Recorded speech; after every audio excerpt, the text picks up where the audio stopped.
Hey there, Ruben.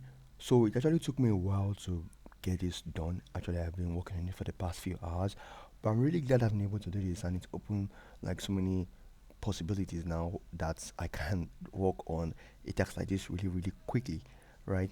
And the general idea is just to be able to. This is like a super task scheduler where you are like getting specific, or you are getting um the period within a range of within a range, right? And it's not really straightforward, but I think depending on your use case, because everyone has a different use case. So depending on your use case, then it's you could work on this as it goes. And let me just get into the nitty gritty.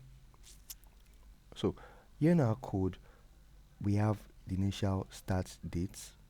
And here's the start date. Then get when we're getting the year from the date, this could be written in any form. It could just be a regular text component or a loop zone, which is a format.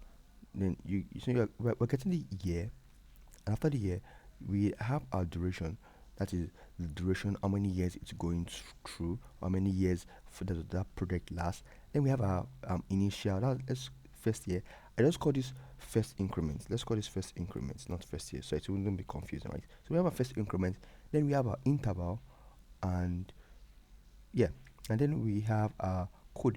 Now the code here is really just a bit more complex, and because we glide, we actually limited to a few um right, a few space, that is a few variables, which is just p1, p2, p3. That's why we needed to join a few columns. That was actually why the text became more complex. So I needed to join the p1 and p2, which was the start here and the duration.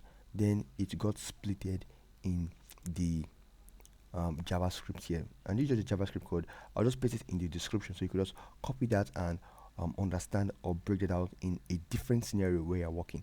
Then we have that, and finally we'd have our split text. I got a split text idea from you here because I think you mentioned something about tax occurrence, right? So that was where I needed to get the occurrence from, and in this case, the occurrence was just a roll up, and that's just basically that. Now, just to see how this works, let's say the first increment was, or rather, let's say our duration was, instead of 20 years, let's say 10 years, right? And the start date I'm kind of using your query now, where the increment is 1 year and the interval is 2 years. That would be, so the start date will be 2026, then 2028. So 2026 would be a year, right? So it's always working a year. They have to go and maintain it in the next year. That's 2026.